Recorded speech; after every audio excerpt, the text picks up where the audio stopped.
বিসমিল্লাহির রহমানির রহিম। পরম করুণাময় ও অসীম দয়ালু আল্লাহর নামে শুরু।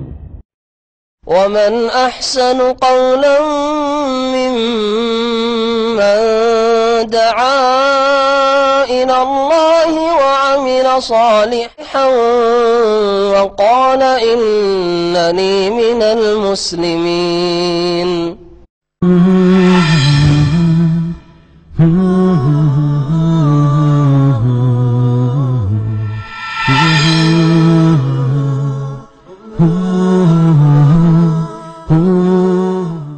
আসসালামু আলাইকুম ওয়া রাহমাতুল্লাহি ওয়া বারাকাতুহু।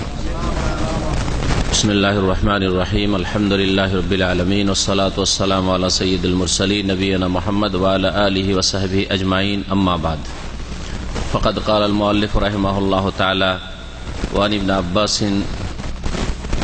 রাদিয়াল্লাহু আনহুমা قال رد النبي صلى الله عليه وسلم ابنته زينب على أبي العاص بن الربيع بعد 6 سنين بالنكاح الأول ولم يحدث نكاحا، رواه أحمد والأربعة والنسائي وصححه أحمد والحاكم. وعن عمرو بن شعيب عن أبيه عن جده رضي الله عنهم أن النبي صلى الله عليه وسلم رد ابنته زينب على أبي العاص بنكاح جديد. قال الترمذي حديث ابن عباس أجود إسنادا والعمل على حديث عمرو بن شعيب رضي الله عنهم. মহান আল্লাহ সমস্ত প্রশংসা যে আল্লাহ পাক রব্বুল আলামিন আমাদের জন্য যা ভালো তা হালাল করেছেন, জায়েজ করেছেন, আর যা আমাদের জন্য ক্ষয়ক্ষতি করে তাকে আল্লাহ পাক হারাম বা নাজায়েজ বলে ঘোষণা করেছেন। সালাত এবং সালাম নাযিল করেন মুহাম্মদুর রাসূলুল্লাহ সাল্লাল্লাহু আলাইহি সাল্লামের উপর, যিনি দিনের প্রত্যেকটি ক্ষেত্র সম্পর্কে উম্মতের কাছে আল্লাহ পাকের বিধিবিধান পৌঁছে দিয়েছেন। আমাদের ধারাবাহিক আলোচনা জুমার দিনে এশা পরে বুলুগুল মারাম হাদিস থেকে বিবাহ পর্ব সম্পর্কে দীর্ঘ সময় ধরে চলছে, আর কিছুদিনের মধ্যে ইনশাআল্লাহ তাআলা বিবাহ সম্পর্কে আলোচনা শেষ হবে। তারপরে শুরু হবে তালাক সম্পর্কে আলোচনা, আর তার সাথে যেগুলি আরো আনুষঙ্গিক রয়েছে বিষয় সেগুলি আসবে আমাদের আলোচনায়। তারপরে ইনশাআল্লাহ বিবাহর পর্ব শেষ হবে। আজকে এর আলোচনার অধ্যায় গত সপ্তাহের যে অধ্যায় দিয়ে শুরু করেছিলাম সেটা হচ্ছে বাবুল খেয়ার, নির্বাচন বা বাছাই সম্পর্কে। বিবাহের ক্ষেত্রে নির্বাচন বা বাছাই, নির্বাচন মানে পাত্র বা পাত্রী নির্বাচন নয়, বরং বিবাহ শাদী করে নেওয়ার পরে শরীয়তে হ্যাঁ অথবা না করার কোন রকমের অপশন আছে কিনা, কোন রকমের শরীয়তের পক্ষ থেকে এমন কোন বৈধতা আছে কিনা, এই বিষয়ে এ সম্পর্কে একটা আলোচনা গত সপ্তাহে হয়েছে। আর আজকে মাত্র 3টি হাদিস রয়েছে দুটো বিষয়ের সাথে সম্পর্কিত। একটি বিষয় হচ্ছে, যদি কোনো মহিলা ইসলাম গ্রহণ করে, মুসলিম হয়ে যায়, আর তার স্বামী ইসলাম গ্রহণ না করে, বিলম্ব করে, তাহলে কতদিন পর্যন্ত স্বামীর অপেক্ষা করবে? স্বামীর অপেক্ষা করবে না করবে না, অর্থাৎ যখন এইরকম অবস্থা হলো, ইসলাম গ্রহণ করলো আর স্বামী হচ্ছে কাফের, তখন বিবাহ স্বাভাবিক বিচ্ছেদ হবে। তাহলে তারপরে যদি স্বামী বিলম্ব করে ফিরে আসে ইসলামের দিকে, তাহলে তার কাছে ফিরিয়ে দেওয়া যাবে কিনা, আর ফিরিয়ে যদি নেওয়ার তার অধিকার থাকে বা ফিরে যাওয়ার অধিকার থাকে, তো নতুন বিবাহের মাধ্যমে নাকি আগের বিবাহ দিয়ে ফিরে যাবে, এই বিষয়টি। হাদিস এই মর্মে দুটি এসছে, পরস্পর বিরোধী হাদিস, একটি সহিহ আর একটি দুর্বল হাদিস। হাদিসগুলির ব্যাখ্যা করি আর তারপরে আসল মাসলাকে স্পষ্ট করব। আব্দুল্লাহ বিন আব্বাস রাদিয়াল্লাহু তাআলা আনহুমা থেকে বর্ণিত, তিনি বলছেন যে রাদ্দান নবী সাল্লাল্লাহু আলাইহি ওয়াসাল্লাম ইবনাতাহু যায়নাবা আলা আবিল আস ইবনে রবি। নবী করিম সাল্লাল্লাহু আলাইহি ওয়াসাল্লাম তার মেয়ে যায়নাব রাদিয়াল্লাহু আনহাকে ফিরিয়ে দিয়েছিলেন তার স্বামী আবুল আস ইবনে রবি, রবির ছেলে আবুল আসের কাছে, যিনি যায়নাব রাদিয়াল্লাহু আনহার খালাতো ভাইও ছিল।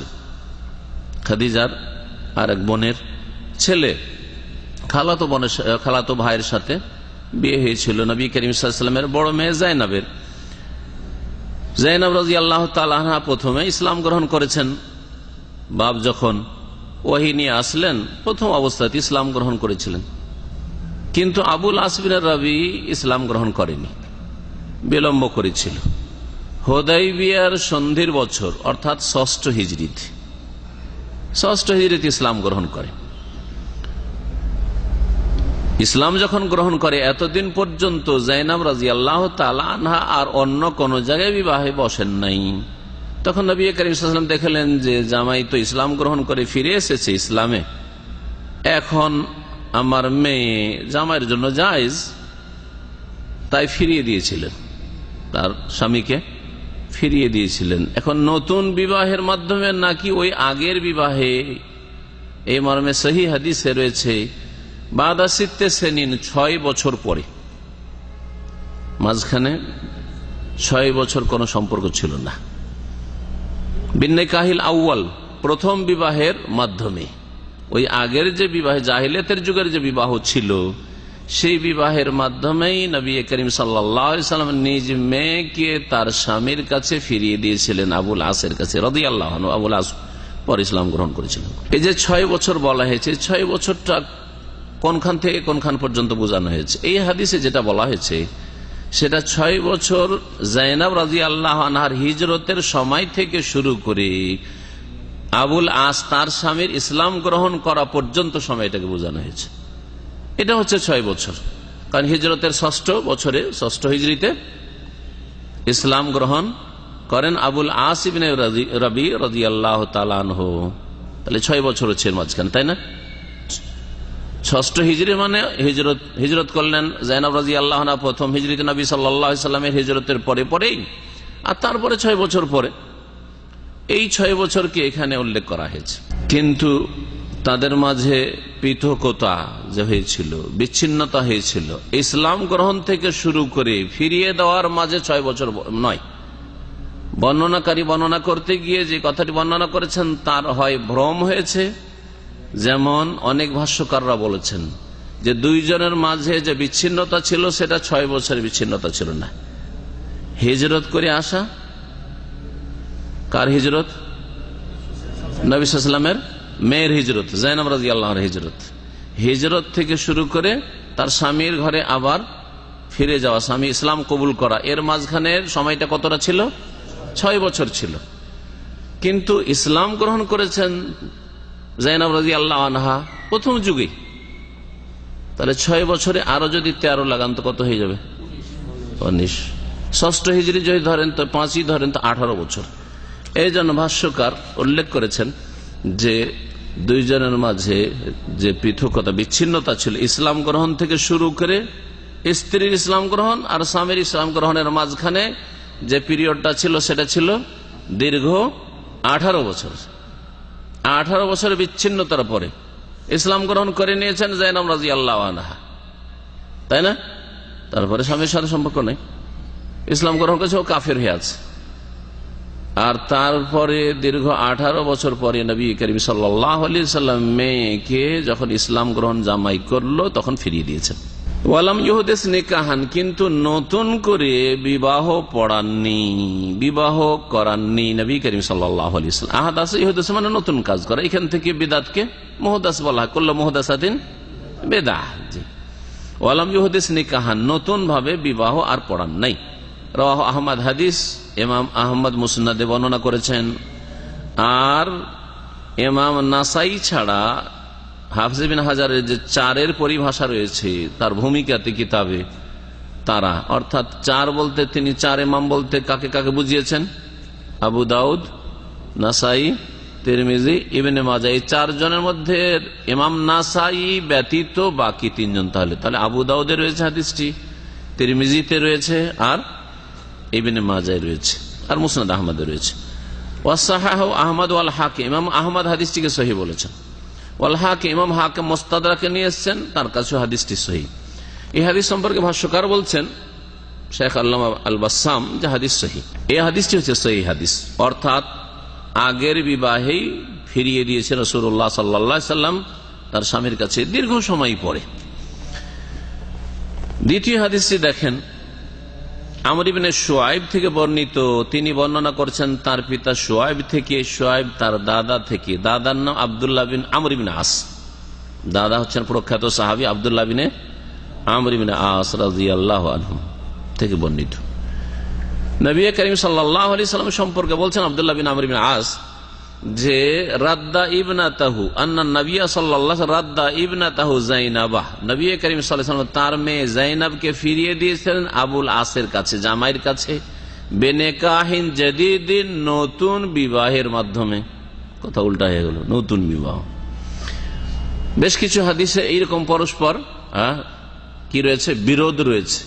তার সমন্বয় যদি সম্ভব হয় তাহলে সমন্বয় করতে হবে, আর না হইলে তখন তরজি দিতে হবে, অগ্রাধিকার দিতে হবে। অগ্রাধিকার দেওয়ার যেগুলি দিক রয়েছে মুহাদ্দিসিন কেরাম, হাদিসের পণ্ডিতদের কাছে এবং ফুকাহায়ে কেরামদের কাছে, তার মধ্যে একটি হচ্ছে একটা সহিহ আর একটা জয়ীফ। সুতরাং দুর্বল যেটি, দুর্বলের ওপর সবল যেটি সহিহ বলিষ্ঠ হাদিস, সেটাকে কি করতে হবে, প্রাধান্য দিতে হবে। যেমন আপনাদের কাছে যদি এখন একটা সংবাদ আসে যে অমুক জায়গায় দুর্ঘটনা ঘটেছে, একজন বলছে দুর্ঘটনায় লোক মারা গেছে, আর বলছে লোকজন আহত হয়েছে, মারা যায়নি, খবর দুটি, তাহলে কি করবেন? বিভিন্ন রকম সমন্বয় হইতে পারে। ঘটনা হয় দুটা ঘটেছে, এটা একটা তরিকা, তাই না? যে এক ঘটনায় লোক মারা গেছে, আর একটা ঘটনা লোক মারা যায়নি, আহত হয়েছে, ঠিক কিনা? আমি বোঝানোর জন্য বলছি, কারণ হাদিসের অত গভীর ভাবে আপনারা বুঝতে পারবেন না, কিন্তু এইগুলির দ্বারা আপনারা বুঝতে পারবেন যে সহিহ জয়ীফ যে হয়, অথবা সমন্বয়গুলো পরস্পর বিরোধী হাদিসে যে সমন্বয় করা হয়, তাতবিক দেওয়া হয়, এগুলির বিভিন্ন পদ্ধতি রয়েছে। আর একটা হতে পারে যে একটা খবর বিশ্বস্ত সূত্রে এসছে, সনদ মজবুত, বিশ্বস্ত ব্যক্তির মাধ্যমে খবর পেয়েছেন আপনি, আর একটা খবর একটু গুজবের মতো খানিকটা হয়েছে, আসলে ওইরকম হয়নি, মরেনি, কিন্তু পড়ে দেখেছে বেহুশ মানুষকে মারা গেছে, এইসব খবর দিয়ে দিচ্ছে, কথাটা আসলে সত্য নয়। হতে পারে না, পারে না, হইতে পারে এরকম। তো নবী করিম সাল্লাল্লাহু আলাইহি সাল্লাম তার মেয়েকে ফিরিয়ে দিয়েছিলেন, এই ঘটনা সত্য।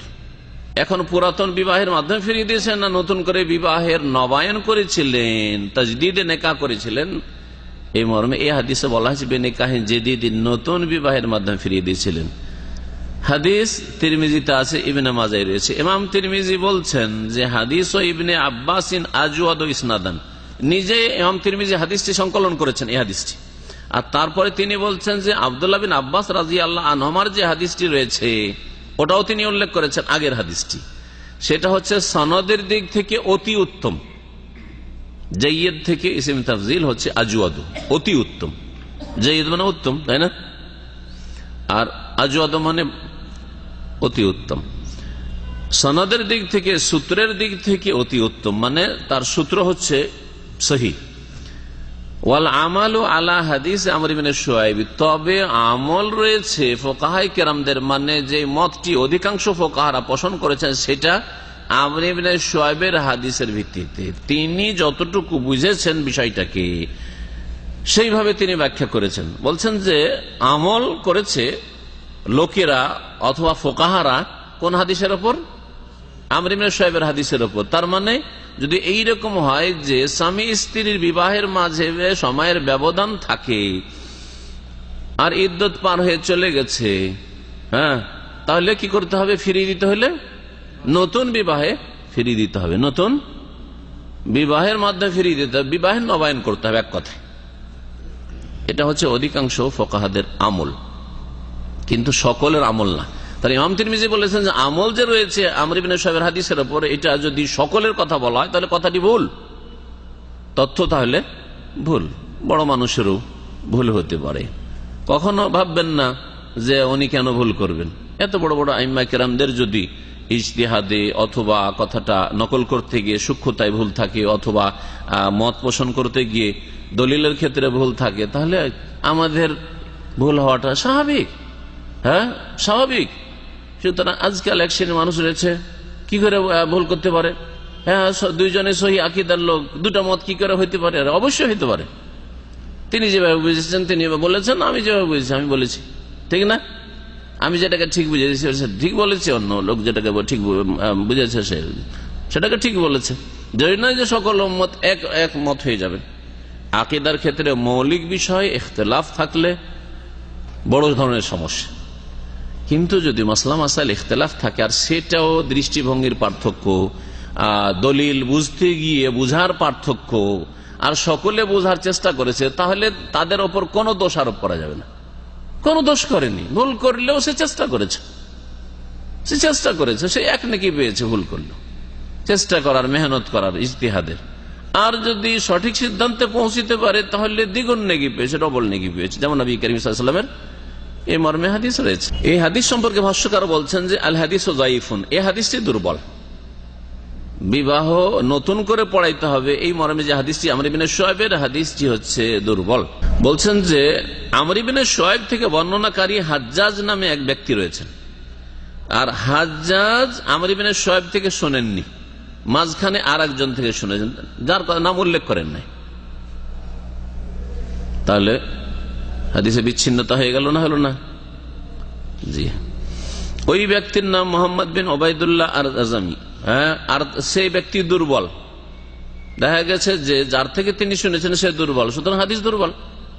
যদি অন্য সূত্রে জানতে পারি যে তিনি আমর ইবনে শুআয়ব থেকে শোনেননি, তো কার থেকে শুনেছেন? অন্য ব্যক্তি, যে ব্যক্তির কাছ থেকে শুনেছেন সেই ব্যক্তি দুর্বল ব্যক্তি, আস্থাভাজন না, তাহলে হাদিস দুর্বল হয়ে গেল।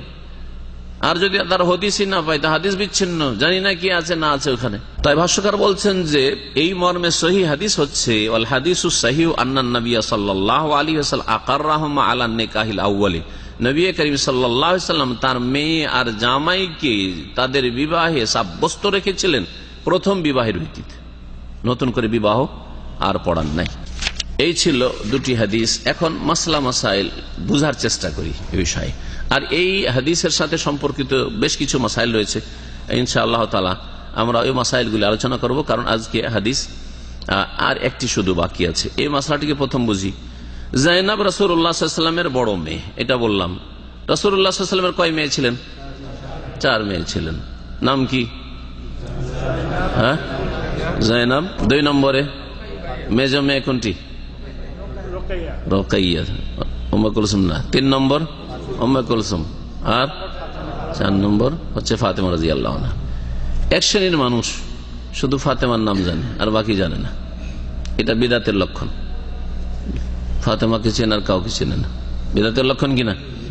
আর এক শ্রেণীর মানুষ মা ফাতেমা বলে আর বাকিগুলোর মা না। যে মাই যদি হয় নবীর মেয়েরা, তাহলে সবগুলি মা যায়না বলবেন, মা রোকাইয়া বলবেন, মা উম্মে কুলসুম। শুনেছেন আমাদের মার্কেটে কোনদিন দেশে? শোনেননি? আমাদের সেটা ফুটপাতিয়া ফেরিওয়ালাও মা ফাতেমার গান গায় আর গান চালায়, বিক্রি করে মা ফাতেমা। আর এরকম ফুটপাতিয়া বক্তারাও মা ফাতেমা মা ফাতেমার বক্তব্য করে, ঠিক কিনা? মা ফাতেমা। নবীর মেয়ে যদি ফাতেমা মা হয় তো তার মার নাম কি ছিল? তার মার নাম কি ছিল? খাদিজা। খাদিজা কি আপনার? হ্যাঁ, দাদি হয় তাহলে, ঠিক না? মায়ের মা নানি, মায়ের মা নানি, তো নানি বলবেন নানি খাদিজা। তো নানি খাদিজা কেন বলেন না? হ্যাঁ, কি বলছেন ওখানে? মা খাদিজা। এ মা খাদিজাটা ঠিক আছে আবার, কারণ আল্লাহ পাক কোরআনে কারীমে সূরা আহজাব বলেছেন ওয়াজওয়াজুহু উম্মাহাতুহুম, নবীর বিবিগণ, নবীর পত্নীগণ, উম্মাহাতুহুম, হ্যাঁ, উম্মতে মুসলিম আর মুসলিম জাতির মা। তাহলে আপনি নবী সাল্লাল্লাহু আলাইহি ওয়াসাল্লামের স্ত্রীদেরকে মা বলবেন।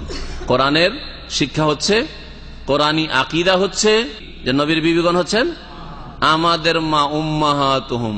এই জন্য নবী সাল্লাল্লাহু আলাইহি ওয়াসাল্লামের তিরোধানের পরে, তার ইন্তেকালের পরে কোন সাহাবীর জন্য নবীর বিবিদেরকে বিবাহ করা জায়েজ ছিল না, কারণ মা। আপনার মাকে বিয়ে করা জায়েজ নাই আপনার বাপের ইন্তেকালের পরে।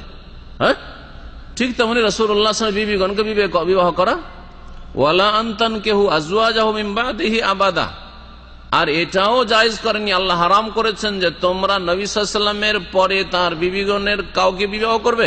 নবীর বিবিগণ হচ্ছেন উম্মতের মা। তাহলে তার মেয়ে খাদিজা যখন মা হলেন কোরআনের শিক্ষায়, তাহলে তার মেয়ে ফাতেমা তিনি কে? তিনি আবার মা হবেন নাকি?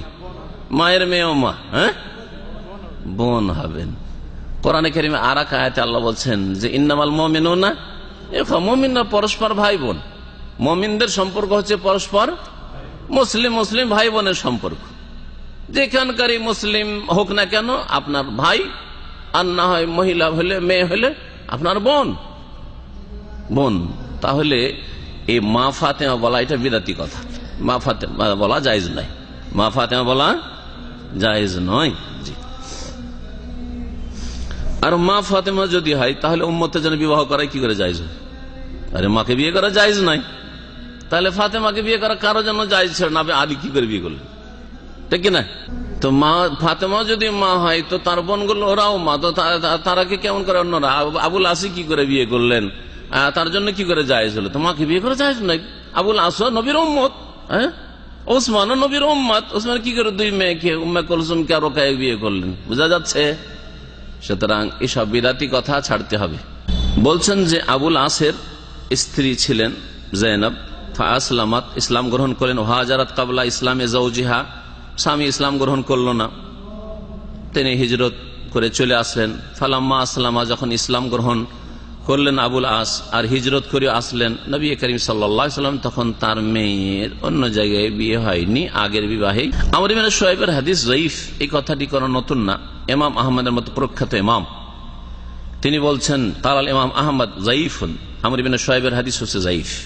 ওয়া সহিহ হাদিস ইবনে আব্বাস, আর সহিহ হাদিস হচ্ছে আব্দুল্লাহ বিন আব্বাস রাদিয়াল্লাহু তাআলা আনহুমার হাদিস, যে হাদিসের বিষয়বস্তু হচ্ছে যে নবী করিম সাল্লাল্লাহু আলাইহি ওয়াসাল্লাম তার মেয়েকে জামাইয়ের কাছে ফিরিয়ে দিয়েছেন, হ্যাঁ, আগের পুরাতন বিবাহের ভিত্তিতেই ফিরিয়ে দিয়েছেন, নতুন করে আর বিবাহের নবায়ন করেন নাই। এইরকম ইমাম বুখারী, ইমাম তিরমিজি, ইমাম বাইহাকি, হাদিসের পণ্ডিতগণ তারা সকলে বলেছেন যে আমর ইবনে শুআইবের হাদিস হচ্ছে যায়িফ। এক কথায় আমরা এই বিষয়টা আরো বলিষ্ঠ ভাবে আমরা জানতে পারলাম যে কি আমর ইবনে শুআইবের হাদিস, যে হাদিসের বিষয়বস্তু হচ্ছে যে বিবাহের নবায়ন করে ফিরিয়েছেন, সেই হাদিসটি সহিহ নয়, দুর্বল হাদিস। সুতরাং সেটাকে কি করে দিতে হবে? ছেড়ে দিতে হবে। আর কোনটাকে ধরতে হবে? যে হাদিসে রয়েছে যে আগের বিবাহে ফিরিয়ে দিয়েছেন রাসূলুল্লাহ সাল্লাল্লাহু আলাইহি ওয়াসাল্লাম। একসাথে স্বামী স্ত্রী দুইজনে যদি ইসলাম গ্রহণ করে, দুইজনে আসলে একসাথে, আর দুইজনে কালিমা পড়ে মুসলমান হয়ে গেল, তো বাকিয়া নিকাহুহুমা বিইজমাই আহলিল ইলমে, দুইজনেরই বিবাহ থাকবে বহাল। সমস্ত ওলামাদের এই ক্ষেত্রে ইজমা রয়েছে, সমস্ত ওলামাদের ঐক্যমত রয়েছে। লিআন্নাহু লাম ইউজাদ মিনহুমা ইখতিলাফু দ্বীন, কারণ এই ক্ষেত্রে দ্বীনের ভিন্নতা আসেনি, ধর্মের ভিন্নতা আসেনি। ধর্মের ভিন্নতা আসলে বিবাহ বিচ্ছেদ হয়ে যায়, বিবাহ থাকে না, এটা যে শরীয়তের বিধান। সুতরাং এইটা হয়নি, দুজনে এসছে আর কালিমা পড়ে নিয়েছে। এই মর্মে দুটি মত রয়েছে, এই মর্মে দুটি মত রয়েছে। বলছেন যে অধিকাংশ ওলামারা, যাহাবা জমহুরুল ওলামা ইলা আন্নাহু ইন আসলাম আহাদুজ যাওজাইনি গায়রিল কিতাবিয়াইনি ক্বাবলা দুখুলি বাতালান নিকাহ, অধিকাংশ ওলামারা বলছেন যে মিয়া বিবি, স্বামী স্ত্রী দুইজনের একজন যদি ইসলাম গ্রহণ করে দুইজনের পরস্পরের সাক্ষাতের, সহবাসের, মিলনের পূর্বে একজন ইসলাম গ্রহণ, সাথে সাথে নিকাহ বাতিল হয়ে যাবে, এটা অধিকাংশ ওলামাদের মত।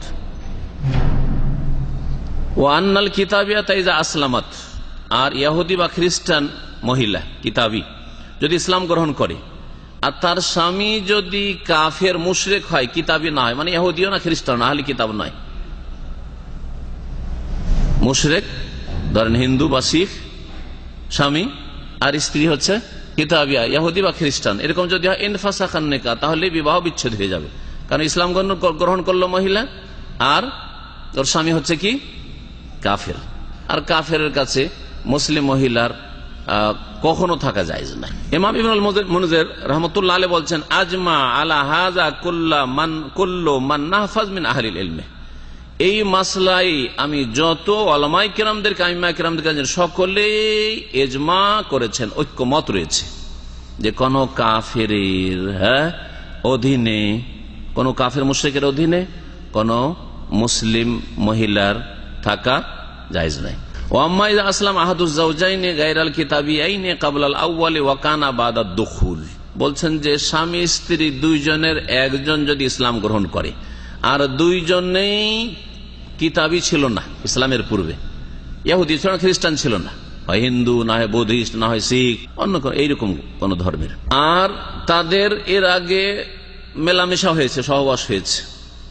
ওকেফাল আমরো এলা ইনকিদাইল ইদ্দাতে, ইদ্দত পর্যন্ত তাদের বিবাহ থাকবে এবং অপেক্ষা করা হবে।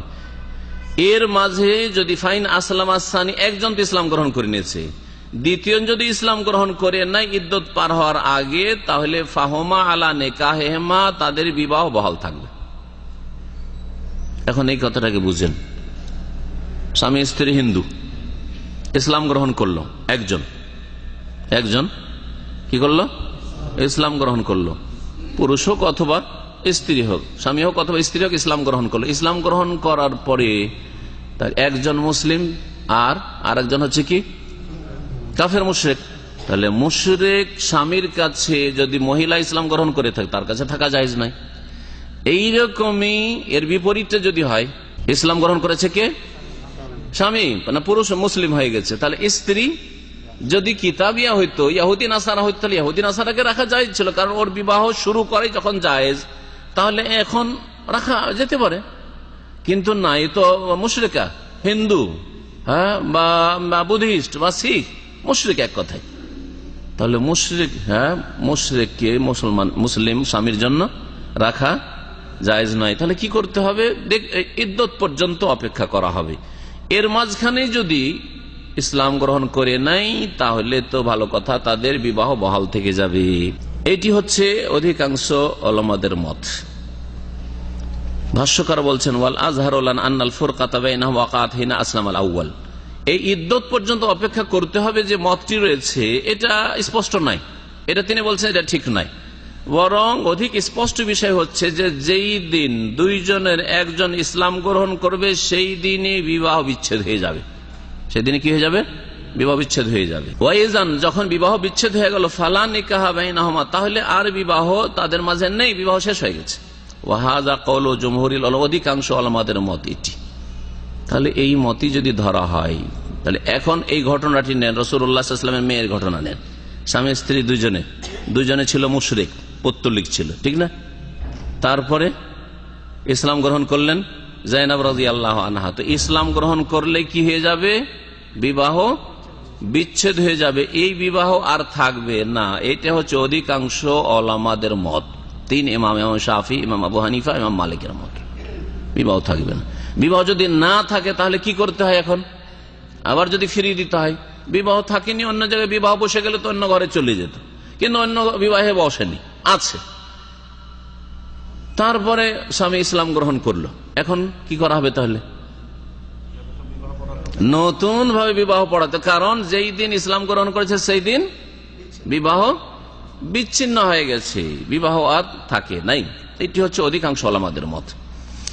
তাদের দলিল আমর ইবনে শুআইবের হাদিস। কিন্তু আমর ইবনে শুআইবের হাদিস সম্পর্কে এতক্ষণ বললাম সহিহ না জয়ীফ, জয়ীফ। ইমাম আহমদের কাছে জয়ীফ, ইমাম বুখারীর কাছে জয়ীফ, ইমাম তিরমিজির কাছে জয়ীফ, বাইহাকির কাছে জয়ীফ, হাদিস দুর্বল। ইমাম আহমদ রাহমাতুল্লাহ আলাইহির মত আর আহলে হাদিস ওলামাদের মত, এটি শোনে আপনাদেরকে, কারণ এটার উপর আমল যেহেতু করতে হবে, এটাই সহিহ। আর এই মতটি হচ্ছে দলিল ভিত্তিক, সহিহ হাদিস ভিত্তিক। সেটা হচ্ছে যে আন্নাহা তুরাদ্দু ইলাইহি, স্ত্রীকে তার স্বামীর কাছে ফিরিয়ে দেওয়া হবে বেদুনে আকদিন জাদিদিন, নতুন বিবাহ পড়াবার কোনো প্রয়োজন নেই ওই আগের বিবাহে। ওয়াইন তালাতিল মুদ্দাত, যদিও ইদ্দত পার হয়ে বছরকে বছর পার হয়ে চলে গেছে, বছরকে বছর পার হয়ে চলে গেছে, দীর্ঘ সময় পার হয়ে গেছে। ওয়ান কাজাতিল ইদ্দাত, ইদ্দত পার হয়ে চলে গেছে, যেমন যায়েনব রাদিয়াল্লাহু আনহার সাথে বিচ্ছিন্নতা তার স্বামীর 18 বছরের, কিন্তু মাঝখানে অন্য জায়গায় বিবাহ হয়নি। মালাম তাতাজাওয়াজ, ইদ্দত পার হওয়ার পরে অন্য জায়গায় বিয়ে হয়ে গেছে। ইদ্দতটা কেন পার করতে হবে এটাও বুঝতে হবে নাকি? কাফেরের ঘর থেকেও যখন ইসলাম গ্রহণ করে এক মহিলা আসলো, তখন ওর ইদ্দত পার করতে হবে। ইস্তিবরায়ে রহম, তার জরায়ু যে গর্ভমুক্ত আছে এটা প্রমাণ করার জন্য, জরায়ু গর্ভমুক্ত রয়েছে এটা প্রমাণ করার জন্য, এটা স্পষ্ট করে দেওয়ার জন্য। এক হাইজ ইদ্যত পার করতে হবে, যাতে স্পষ্ট হয়ে যায় যে যখন মাসিক হয়ে গেছে তার মানে পেটে বাচ্চা নেই, পেটে বাচ্চা নেই। এরপরে যদি বাচ্চা ধরে বিবাহ হওয়ার মাধ্যমে, তাহলে যে স্বামী নতুন বিবাহ করেছে তার, আর যদি এমনিতে বিনা বিবাহে বাচ্চা ধরে তাহলে ঝাড়ুর সন্তান, ঠিক না, জেনা হয়েছে, স্পষ্ট হবে। তাহলে যদি এইরকমটা হয় যে ইদ্যত নেই, কাফের ঘর থেকে ইসলাম গ্রহণ করে চলেছে, বিবাহ বিচ্ছেদ হয়ে গেছে, বিবাহ বিচ্ছেদের পরে ইদ্যত পার করলো না, মাসিক হইতেও দিল না, বুঝাও গেল না পেটে বাচ্চা আছে কিনা, তার আগে সহবাস হয়েছে, যে তার স্বামী ছিল সহবাস হয়েছে, বুঝাও গেল না, আর তারপর অন্য ঘরে বিবাহ হয়ে গেল। অন্য ঘরে বিবাহ হওয়ার পরে ধর বাচ্চা ধরলো, এখনো বাচ্চা ধরলো অন্য ঘরে বিবাহের পরে না আগে থেকে পেটে বাচ্চা ধরেছিল, কেমন করে বোঝা যাবে? এবারে বুঝতে পেরেছেন? যখন বোঝা যাচ্ছে না, তাহলে এই ছেলেটা আকার নতুন যে বিবাহ করেছে তার ছেলে, এই ছেলের বাপ বা এই মেয়ের বাপ, এই স্বামী নতুন স্বামী না আগের স্বামী, কি করে বুঝবেন? এই হিকমতের কারণে ইদ্যত পার করা আবশ্যক। আর নবী করিম সাল্লাল্লাহু আলাইহি সাল্লাম বলেছেন যে নাহা রাসূলুল্লাহ আন ইয়াসখিয়া রাজুলু মা গায়রিহি, সেই হাদিস শুনে আপনাদেরকে রাসূলুল্লাহ সাল্লাল্লাহু আলাইহি সাল্লাম অন্যের পানিতে অন্যের সেচ করতে নিষেধ করেছেন। একজন সেচ করে রেখেছে, এটাকে সুখিয়া মানে হচ্ছে সেচ করা, যেমন ভূমিতে কি করি আমরা, সেচ করি, ধানের জমিতে গমের জমিতে পানি দিই, তো অন্যের সেচ করাই সেচ করতে নিষেধ করেছেন। অর্থাৎ একজন সহবাস করেছে, আর সহবাস করার পরে বিষয়টা ক্লিয়ার হয়নি যে বাচ্চা ধরে আছে কি না, তার সেচ করা আছে, আরেকজন সেচ করবে, অর্থাৎ আরেকজন সহবাস করবে, এটা রাসূলুল্লাহ সাল্লাল্লাহু আলাইহি ওয়াসাল্লাম নিষেধ করেছেন, যাতে করে নাসাব বংশ পরিচয়টা স্পষ্ট হয় যে এই ছেলে কার বংশের। হতে পারে দুই বংশের, এক বংশের ছেলে আর এক বংশে ঢুকিয়ে দিবেন, বংশকে একাকার করে দিবেন। আর জেনার বহু ক্ষতির দিক রয়েছে, তার মধ্যে এটি হচ্ছে মারাত্মক ক্ষতির দিক। জেনার মাধ্যমে বংশ পরিচয় থাকে না, কে কোন বংশের, যার ওই সন্তান কোথা থেকে যে এসছে, কত যুবকের সাথে জেনা করেছে, তার ফলে বোঝা মুশকিল যে কোন বংশের ছেলে। এটা স্বামীর ঘরে থেকে যদি জেনা করে, তাহলে জেনা করে বাচ্চা নিয়ে এসছে, গর্ভধারণ করেছে, আর নাম হইল কার, যেটা স্বামীর সন্তান, আসলে স্বামীর না, স্বামীর সন্তান বানিয়ে দিল, এক অপরাধ করলো, তার উপরে এখন অপরাধের উপর অপরাধ হতে শুরু হইলো, স্বামীর ধন সম্পদে ভাগ নিল, অথচ স্বামীর সাথে তার কোনো সম্পর্ক নেই, বংশী সম্পর্ক। জেনাতে কত ক্ষতির দিক, কত জুলম অত্যাচার জেনার মাধ্যমে হয়ে থাকে। এই জন্য আল্লাহ রাব্বুল আলামিন শিরকের পরে খুনের গুনাহ আর তারপরে জেনার গুনাহের কথা উল্লেখ করেছেন সূরা ফুরকানে, এত বড় কবিরা গুনাহ। তো ইমাম আহমদ রহমতুল্লাহ আলের মত আর আহলে হাদিস ওলামাদের মত হচ্ছে যে ফিরিয়ে দিতে হবে স্ত্রীকে, যদি মাঝখানে কোথাও বিবাহ না হয়, আর নতুন করে বিবাহ পড়াবার কোনো প্রয়োজন নেই। ওয়াইন তালাতুল মুদ্দাত, সময় লম্বা হয়ে গেল, ইদ্যত পার হয়ে গেল, মা লাম তাতাজাওয়াজ, যতদিন পর্যন্ত বিবাহ হয়নি। কিন্তু এর মাঝখানে যদি অন্য জায়গায় বিবাহ হয়ে যায়, যদি যায়েনব রাদিয়াল্লাহু আনহার রাসূলুল্লাহ সাল্লাল্লাহু আলাইহি ওয়াসাল্লাম অন্য জায়গায় বিবাহ পড়িয়ে দিতেন, পরে এসে যদি আবুল আস দাবি করতে যে আমি তো মুসলমান হয়ে গেছি, আমাকে ফিরিয়ে দেন, আমার স্ত্রীর আর অধিকার নেই, কারণ যেই সময়টায় বিয়ে পড়ানো হয়েছে তখন অন্য জায়গায় তার বিবাহ বসা জায়েজ ছিল, বিবাহ বসা জায়েজ ছিল। হ্যাঁ, ইদ্যতের মধ্যে থাকার যদি বিবাহ পড়িয়ে দেয় তাহলে বিবাহ জায়েজ ছিল না, সুতরাং বিবাহ হয়নি। দলিল ইমাম আহমদের দলিল বা আহলে হাদিস ওলামাদের দলিল আব্দুল্লাহ বিন আব্বাসের হাদিস, যেটি প্রথম হাদিস পড়লেন, বলছেন যে কারণ আব্দুল্লাহ বিন আব্বাস রাদিয়াল্লাহু তাআলা বর্ণিত হাদিস, আন্নান নবী সাল্লাল্লাহু আলাইহি ওয়াসাল্লাম রাদ্দা ইবনাতাহু আলা আবিল আস ইবনে রাবিআহ সিত্তাসাইন বিন নিকাহিল আউয়াল, নবী সাল্লাল্লাহু আলাইহি ওয়াসাল্লাম তার মেয়ে যায়েনবকে ফিরিয়ে দিয়েছেন তার স্বামী আবুল আসের কাছে 6 বছর পরে, আগের বিবাহেই। ওয়ালাম ইউহাদিস নিকাহ, নতুন করে আর বিবাহ পড়েন নাই। ইমাম ইবনে তাইমিয়া রাহমাতুল্লাহ আলাইহি বড় একজন গবেষক মুহাক্কিক ইমাম, আর তার সিদ্ধান্ত বড় একটা ওজন রাখে, মূল্য রাখে। তার মতটি শোনাই, বলছেন ওয়াখতারা শেখ তাকিউদ্দিন, শেখ তাকিউদ্দিন হচ্ছে উপাধি, লাকাব ইমাম ইবনে তাইমিয়া রাহমাতুল্লাহ আলাইহি। তো তিনি পছন্দ করেছেন বাকাউন নিকাহ বাইনাজ যাওজাইন, স্বামী স্ত্রীর মাঝে বিবাহ বহাল থাকা, ইজা আসলামাত কাবলাহু, যদি স্ত্রী স্বামীর আগে ইসলাম গ্রহণ করে নেয়, স্ত্রী স্বামীর আগে গ্রহণ করেছে, সাওয়ান কানাল ইসলাম ক্বাবলা দুখুল, এই ইসলাম সহবাসের আগেই হয়ে যাক, শুধু বিবাহ হয়েছে তারপরে সহবাস হয়নি, দেখা সাক্ষাৎ হয়নি, ইসলাম গ্রহণ করে নিয়েছে, আওবাদ অথবা সহবাসের পরে ইসলাম গ্রহণ করুক, মালাম তানকে জাওজান গায়রা, যতক্ষণ পর্যন্ত অন্য স্বামীর ঘরে না গেছে। অন্য স্বামীর ঘরে যদি চলে যেত তাহলে আর অধিকার থাকতো না, কারণ অন্য স্বামী যে গ্রহণ করেছে বৈধ অবস্থায় গ্রহণ করেছে। ইমাম ইবনুল কাইয়িম রাহমাতুল্লাহ আলাইহি, শাইখুল ইসলাম ইবনে তাইমিয়া রাহমাতুল্লাহ আলাইহির বড় একজন ছাত্র এবং বড় একজন মুহাক্কিক এবং অনেক কিতাবের লেখক, তিনি এটি গবেষণামূলক কথা বলেছেন, খুব মূল্য রাখে। যে আগে প্রথম দিকে ফোকাহাদের একটা মত উল্লেখ করলাম যে যদি দুইজনের স্বামী স্ত্রী একসাথে ইসলাম গ্রহণ করে তাহলে তো বহাল থাকবে, আর যদি আগে পরে করে তাহলে বিবাহ বিচ্ছেদ হয়ে যাবে যে বলেছেন।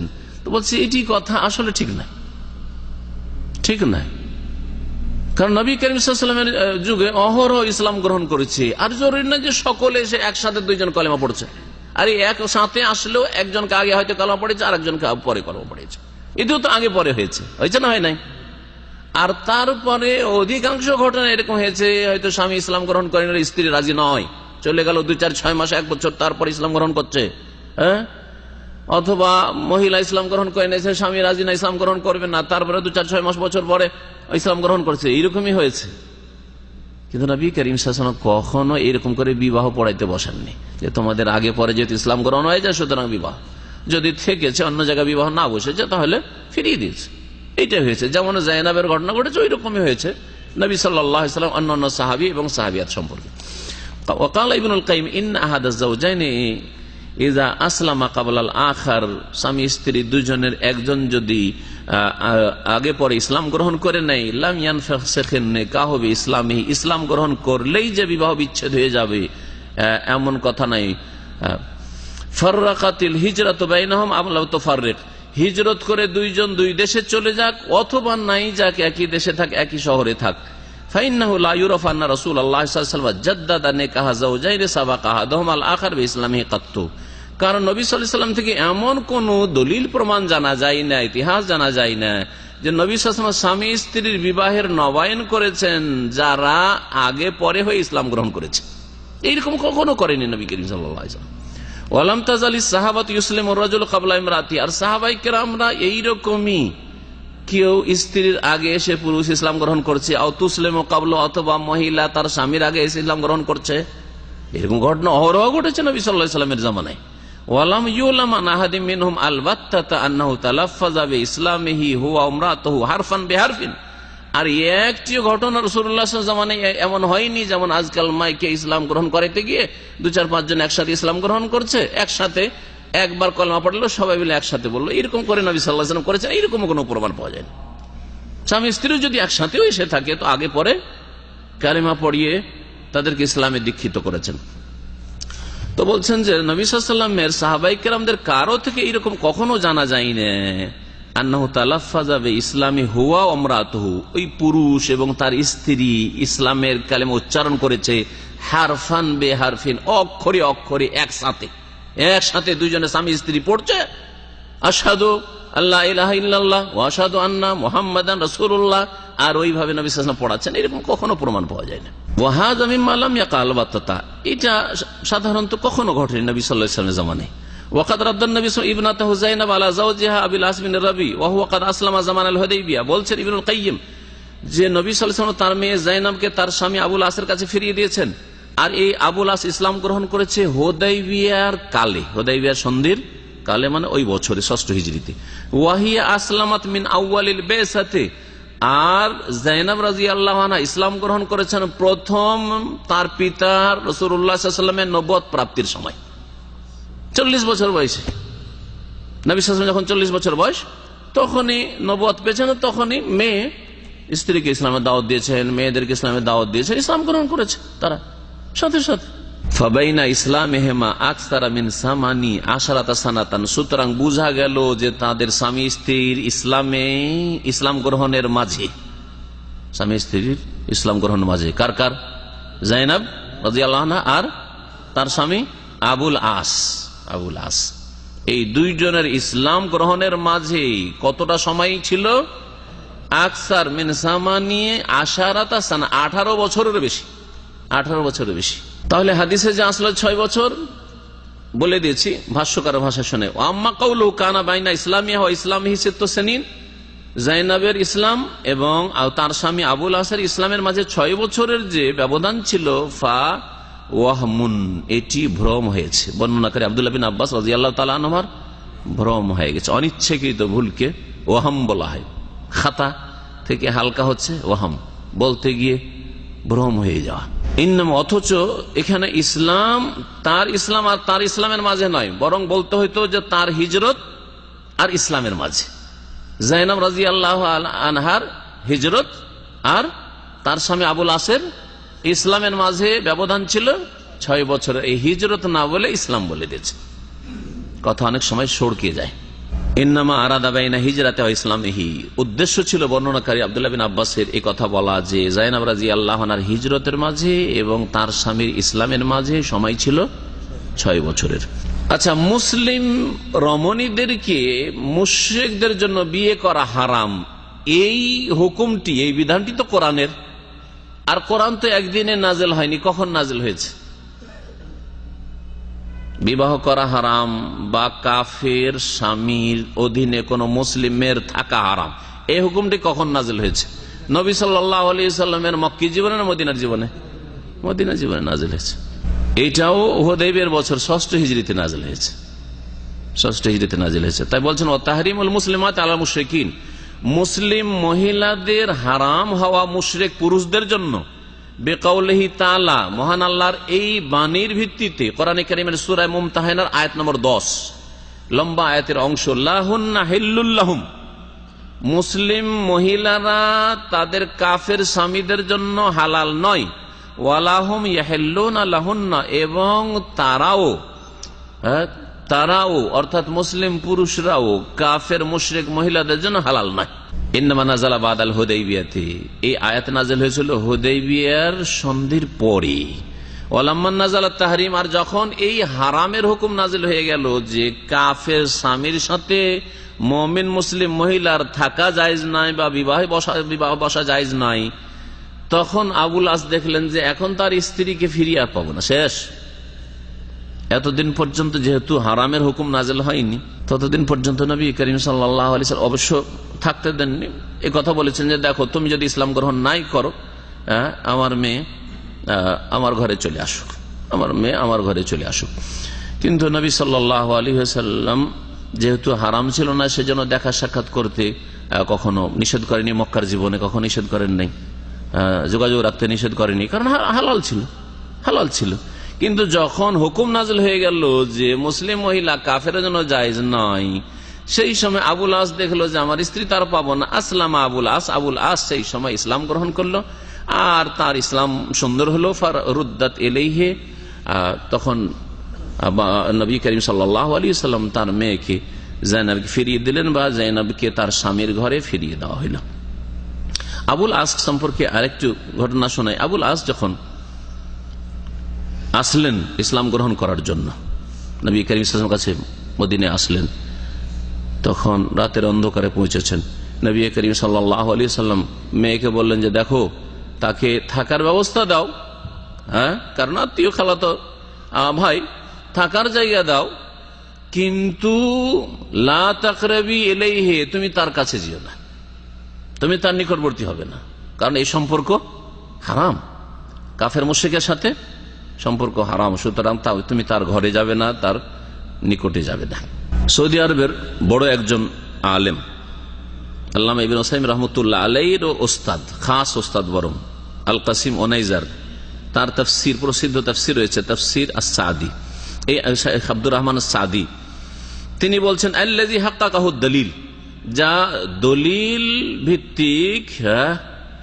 দলিল ভিত্তিক তাহকিকি কথা, মানে গবেষণামূলক কথা, তা হচ্ছে আন্নাহু ইযা আসলাম আহাদুজ যাওজাইন, স্বামী স্ত্রী দুজনের একজন যদি ইসলাম গ্রহণ করে নেই, ওয়া তাখারা ইসলামুল আখার, দ্বিতীয় জন ইসলাম গ্রহণ করতে বিলম্ব, ফাইন আসলামাল মুতাখাল্লিফু ফিল ইদ্দাতে, ইদ্দতের মাঝেই যদি ওই পিছিয়ে যাওয়া ব্যক্তি, ইসলাম গ্রহণ করতে বিলম্বকারী ব্যক্তি যদি ইসলাম গ্রহণ করে নেই, ফাহুমা আলা নিকাহিহিমা, তাহলে দুইজনের নিকাহ বিবাহ বহাল থাকবে। ওয়াইন ইনকাযাতিল ইদ্দাতু, আর যদি ইদ্দত পার হয়ে যায়, ইদ্দত পার হয়ে গেছে, তাহলে জাযা লিযাওজাতি আন তাতাযাওয়া, ইদ্দত যখন পার হয়ে গেছে তাহলে এই কাফের স্বামীর আর অপেক্ষা করার কোনো প্রয়োজন নেই। ওই মহিলার জন্য জায়েজ অন্য কোন স্বামীর ঘরে বিবাহ বসে যাওয়া, বিবাহ করা জায়েজ। ফাইন লাম তাতাযাওয়াজ, বিবাহ না করে যদি থাকে যে আমি বিবাহ করব না, বা বিবাহ কোত্থেকে আসলো না, লাগলো না, ওইরকম।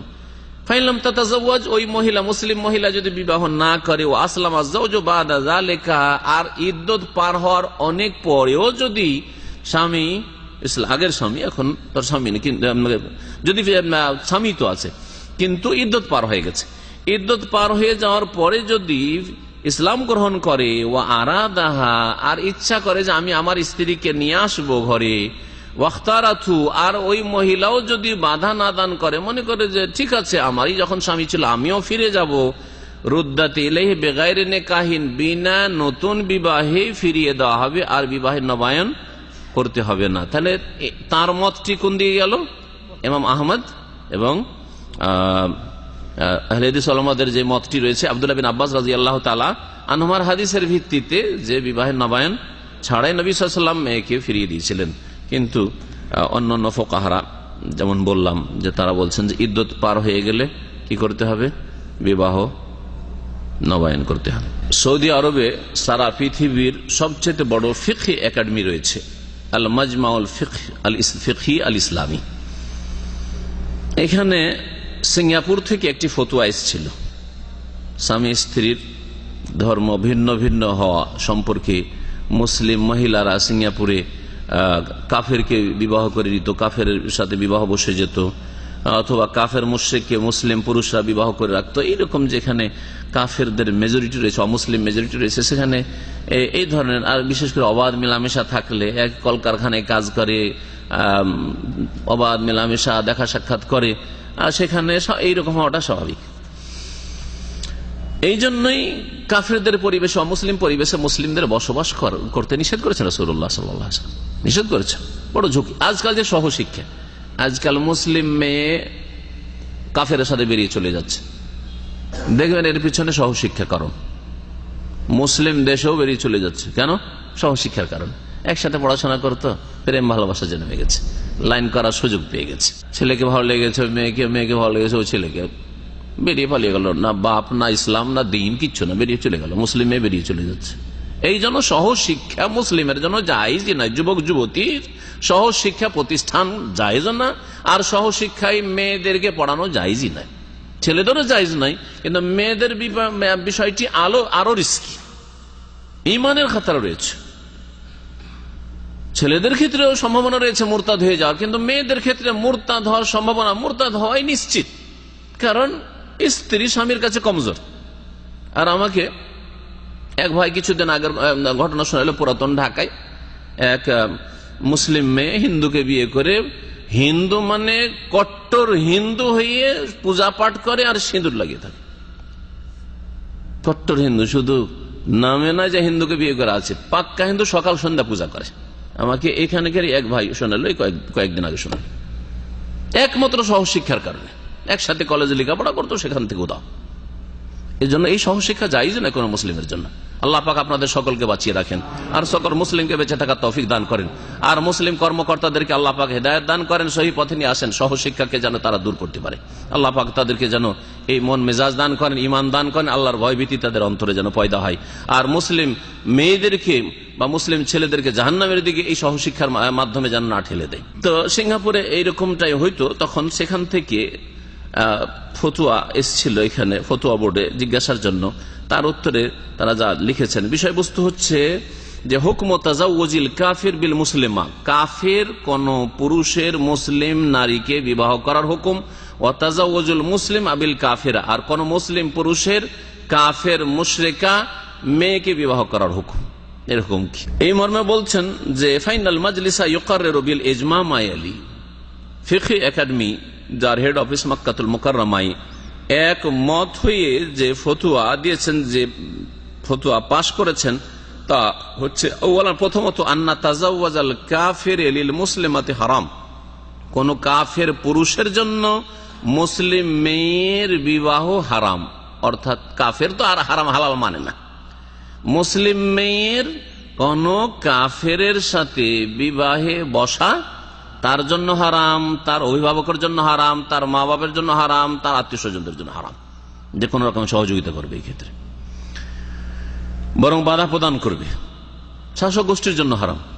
মুসলিম শাসক বলছে বিবাহে অসুবিধা নেই, সাবালিকা তখন ব্যক্তি স্বাধীনতা আছে, বিবাহ করতে পারে না, তাও হারাম, শাসকের জন্য হারাম, যে এইরকম বিবাহের স্বীকৃতি দান করবে আদালত।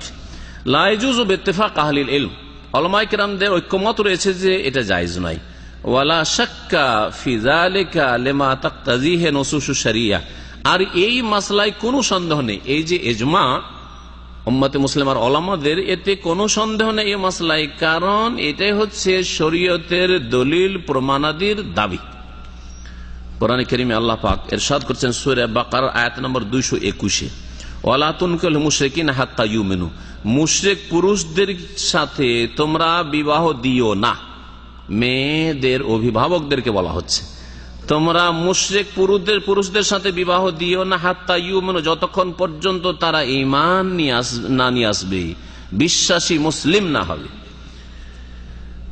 এই ছিল সূরা বাকারা। আরো দেখেন সূরা মুমতাহিনার আয়াত নম্বর 10, ফাইন আলিমতুমুহুন্না মুমিনাতিন, যদি জানতে পারো যে এই মহিলাগুলি বা এই মেয়েগুলি মুমিনা হয়ে গেছে, ইসলাম গ্রহণ করেছে, ফালা তারজিউহুন্না ইলাল কুফফার, তাহলে কাফের স্বামীদের কাছে ফিরিয়ে দিও না।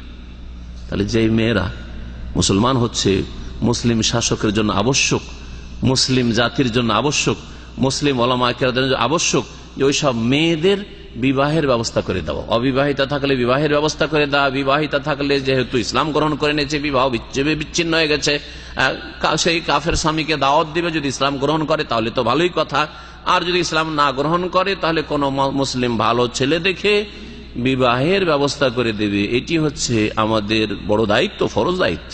আল্লাহ বলছেন সকলকে সম্বোধন করে, সকল মুসলিমকে, ফালা তারজিউহুন্না ইলাল কুফফার, যদি তারা ঈমান নিয়ে আসে মহিলারা, তাহলে তাদেরকে কাফেরদের কাছে ফিরিয়ে দিও না। লাহুন্না হিল্লুল লাহুম, এই মুসলিম মেয়েরা কাফের পুরুষদের জন্য হালাল নয়। ওয়ালাহুম ইয়াহিল্লুনা লাহুন্না, আর কাফের পুরুষ মুসলিম মহিলাদের জন্য হালাল নয়। ওয়াতুহুম মা আনফাকু, আর যদি খরচ খরচা করে তাদের স্বামীরা ক্ষতিগ্রস্ত হয়ে থাকে, তাদের ক্ষতিপূরণ দিয়ে দাও। এটাও শরীয়তের বিধান। শরীয়তে কত ন্যায় নীতি প্রতিষ্ঠা করা হয়েছে, যে একটা অমুসলিম বিবাহ করেছিল, অমুসলিম বিয়ে করেছিল, অমুসলিম বিয়ে করেছিল, বিবাহ করার পরে ওই মেয়েটি মুসলমান হয়ে গেল, মেয়ে মুসলমান হয়ে গেল। তো এখন স্বামীকে দাওয়াত দেওয়া হবে, স্বামী বলছেন আমি ইসলাম গ্রহণ করব না। স্বামী যদি ইসলাম গ্রহণ না করে তাহলে স্ত্রী হারালো, ঠিক না? আর বিবাহে যে খরচ খরচা করলো আর্থিক দিক থেকে ক্ষতিগ্রস্ত হলো। আল্লাহ বলছেন যে এই ক্ষেত্রে যেহেতু মুসলিম মেয়ে কাফের পুরুষের জন্য হারাম, জায়েজ নয়, সেই জন্য স্ত্রী সে হারা, স্ত্রীর ওপর তার কোনো অধিকার নেই, তার স্ত্রী নয়। আর স্ত্রীকে যদি হাসিল করতে হয় তাহলে ইসলাম কবুল করতে হবে। ইসলাম কবুল করবে না, তাকে আর আর্থিক দিক থেকে ক্ষতিগ্রস্ত করিও না। আল্লাহ পাক মুমিনদেরকে সম্বোধন করছেন, তাদেরকে কি দিয়ে দাও? ওয়া আতুহুম মা আনফাকু, যা ব্যয় করেছে বিবাহ শাদী করার ক্ষেত্রে তা তাদেরকে দিয়ে দাও। তাহলে মুসলিম শাসকরা দেবে, যদি ইসলামিক শাসন থাকে তাহলে। আর ইসলামী শাসন না থাকে, অথবা ইসলামিক মুসলিম শাসন আছে কিন্তু তারা যদি না দেয়, তো মুসলিম সমাজের লোকেরা ক্ষতিপূরণ প্রয়োজনে দিয়ে দিবে, ক্ষতিপূরণ দিয়ে দিবে, আর্থিক ক্ষতিপূরণ, কিন্তু কোন মুসলিম মেয়েকে কাফের হাতে তুলে দেবে না, বরং ভালো মুসলিম ছেলে দেখে বিবাহের ব্যবস্থা করে দিবে। এই হচ্ছে কোরআনে কারীমের বিধান, সূরা মুমতাহিনা। এইরকমই দ্বিতীয়ত এই সিঙ্গাপুরে যে ফতোয়া লিখে পাঠানো হয়েছিল মক্কাতুল মুকাররমা থেকে, তাতে বলা হয়েছে যে সানিয়ান, দ্বিতীয়ত ওয়া কাযা আলাইকা আল মুসলিম লা ইয়াহিলু নিকাহ মুশরিকাতিন, এইরকমই কোন মুসলিম পুরুষের জন্য, যুবকের জন্য কোন মুশরিকা রমণীকে, মুশরিকা কাফেরা মহিলাকে বিয়ে করা জায়েজ নয়। অনেকে আজকাল ভারতে একটা ফ্যাশন শুরু হয়েছে হিন্দু বিয়ে করার। কলেজ ইউনিভার্সিটিতে পড়াশোনা করে টেস্ট বদলাতে চায়, যে সবাই তো মুসলিমই বিয়ে করছে, আমি হিন্দু বিয়ে করি। হিন্দু বিয়ে করার একটা ফ্যাশন শুরু হয়েছে, ফ্যাশন শুরু হয়েছে। মেডিকেল পড়াশোনা করে, আলিগড় বিশ্ববিদ্যালয়ে পড়াশোনা করে, হিন্দু বিয়ে করে। ভারতের সৌদি আরবে আজকে থেকে 15-20 বছর আগে যে রাষ্ট্রদূত ছিল, হিন্দু বিয়ে করেছে, হায়দ্রাবাদ বাড়ি ওই লোকের, আর সে হিন্দু বিয়ে করেছে। হিন্দু বিয়ে করে 2 ছেলে হয়েছে, 2 ছেলের নাম বলছে ছেলে তো ভাগাভাগি, কোনো ভাগাভাগি। প্রথম কথা বিয়েই জায়েজ না। আর কিতাবিয়াকে বিয়ে জায়েজ, তারপরেও কিতাবিয়ার ছেলে মেয়েতে কোনো অধিকার নেই। ছেলে মেয়ে কার হবে? স্বামীর বাপের হবে, মুসলিমের হবে, মুসলিমের হবে। পুরুষ মুসলিম আসছে বিষয়গুলি এইখানেই, সুতরাং আর লম্বা করছি না। মুসলিম মহিলার জন্য মুশরিক স্বামীও জায়েজ নয়, আর ইহুদি নাসার আহলি কিতাব স্বামীও জায়েজ নয়। এই মাসলা জানা আছে কিনা? জেনে নেন, না জানা থাকলে। জি। আর মুসলিম পুরুষের জন্য মুশরিক মহিলা জায়েজ নয়, কিন্তু যদি মুসলিম না বিয়ে করে কিতাবিয়া বিয়ে করতে চায় মহিলা, মুসলিম পুরুষ যদি আহলি কিতাব ইহুদি নাসারাদের সতী সাধ্বী বিয়ে করতে, আজকাল সতী সাধ্বী পাওয়া মুশকিল, প্রথম কথা এই শর্ত আল্লাহ লাগিয়েছেন। সতী সাধ্বী যদি ইহুদি নাসারা মেয়ে বিয়ে করতে চায় তো জায়েজ রয়েছে কারাহাতের সাথে। অনেক ওলামারা বলেছেন অপছন্দনীয়, যদি পারে তাহলে করবে না। মুসলিম মহিলা বিয়ে করতে বেশি খরচ হচ্ছে, হয়তো বিয়ে করতে পারবে, তাহলে তার জন্য ইহুদি এবং নাসারাদের মেয়ে বিবাহ করা জায়েজ নাই। আর ছেলে মেয়ে যা হবে পুরুষের সাথে সম্পৃক্ত হবে, সেই জন্য পুরুষ মুসলিমের জন্য কিতাব বিয়ে করা জায়েজ। পক্ষান্তরে কোন মুসলিম মহিলার কোন কাফের পুরুষকে, কিতাবে ইহুদি নাসারা পুরুষকে বিবাহ করা কেন জায়েজ নাই? কারণ ছেলে বাপের সাথে সম্পৃক্ত হলে ছেলে কি হয়ে যাবে? মুসলিম মায়ের পেট থেকে ভূমিষ্ঠ হয়ে ইহুদি নাসারা হয়ে যাবে, যেটা জায়েজ নাই। এই হিকমতের জন্য কোন মুসলিম মহিলার কোন রকমের কাফের সাথে বিয়ে জায়েজ নাই, একমাত্র মুসলিম হইতে হবে। তাই বলছেন যে এই রকমের কোন মুসলিমের জন্য জায়েজ না যে মুশরিকা মহিলাকে বিয়ে করবে, কারণ আল্লাহ কি বলছেন? ওয়ালা তানকিহুল মুশরিকাতি হাত্তা ইউমিননা, সূরা বাকারা 221 নম্বর আয়াতের একটা অংশ হচ্ছে, হে মুসলিম পুরুষরা, তোমরা মুশরিক মহিলাদেরকে বিয়ে করিও না যতক্ষণ পর্যন্ত তারা ঈমান না নিয়ে আসে। আর আল্লাহ পাক সূরা মুমতাহানার আয়াত নম্বর 10 একটা অংশ বলছেন, ওয়ালা তুমসিকু বিইসামিল কাওয়াফিরি, কুফরীর বন্ধনেই তোমরা তোমাদের স্ত্রীদেরকে রেখে দিও না। মানে তোমাদের স্ত্রীরা যদি ইসলাম গ্রহণ না করে তাহলে কুফরীর অবস্থায় রয়েছে, এই অবস্থায় বিবাহ বন্ধনে তোমরা রেখে দিও না, বিবাহ রাখা যাবে না এইভাবে কাফের স্ত্রীকে। এই আল্লাহ পাক বলেছেন। এই জন্য ওমর রাদিয়াল্লাহু তাআলা আনহু ইসলাম যখন গ্রহণ করলেন তখন তার 2 স্ত্রী ছিল, 2 জনকে ইসলামের দাওয়াত দেওয়া হলো, কেউ ইসলাম গ্রহণ করলো না। ওমরের মতো লোক, সুবহানাল্লাহ, আমিরুল মুমিনিন পরে হইলেন, ইসলাম গ্রহণ করলেন তিনি খুব শক্ত ছিলেন তার কুফরির ওপর, কিন্তু আল্লাহ যখন অন্তরে দিয়ে দিলেন ইসলাম, আর আল্লাহ পাকের খাস তৌফিক হলো, রহমত হলো, তিনি ইসলাম গ্রহণ করলেন। 2 মুশরিক মহিলা অস্বীকার করলো, আমরা ইসলাম গ্রহণ করব না। বলছেন ভাষ্যকার, তাল্লাকা ওমর, ওমর রাদিয়াল্লাহু তাআলা তখন তার 2 স্ত্রীকে তালাক দিয়ে ইমরাতাইনি লাহু কানাতা মুশরিকাতাইনি, 2 মুশরিক মহিলাকে তালাক দিয়ে দিলেন। লাম্মা নাযালাত হাযিহিল আয়াহ, যখন এই আয়াত নাযিল হলো, ওয়ালা তুমসিকু বিইসামিল কাওয়াফির, সূরা মুমতাহানা আয়াত নম্বর 10, যে তোমরা কাফের মহিলাদেরকে তাদের কুফরির অবস্থায় বিবাহ বন্ধনে আবদ্ধ রাখিও না, বিবাহ বন্ধনে রাখা চলবে না। ইমাম ইবনে কুদামা রাহমাতুল্লাহ আলাইহি তার প্রসিদ্ধ ফিকহের কিতাব আল মুগনিতে বলেছেন, আন্নাহু লা খিলাফ ফি তাহরিমি নিসাইল কুফার গায়রি আহলিল কিতাব আল মুসলিম, কোন মুসলিম পুরুষের জন্য কিতাবিয়া ছাড়া অন্য কোন কাফের মহিলাদেরকে বিবাহ করা অথবা বিবাহ বন্ধনে রাখা যে হারাম, এতে কোনো দ্বিমত নেই, সকল উম্মতের ঐক্যমত রয়েছে। আম্মান নিসা আল মুহসানাত মিন আহলিল কিতাব, যদি আহলি কিতাবদের, আহলি কিতাব বলতে কারাকে বোঝানো হয়েছে?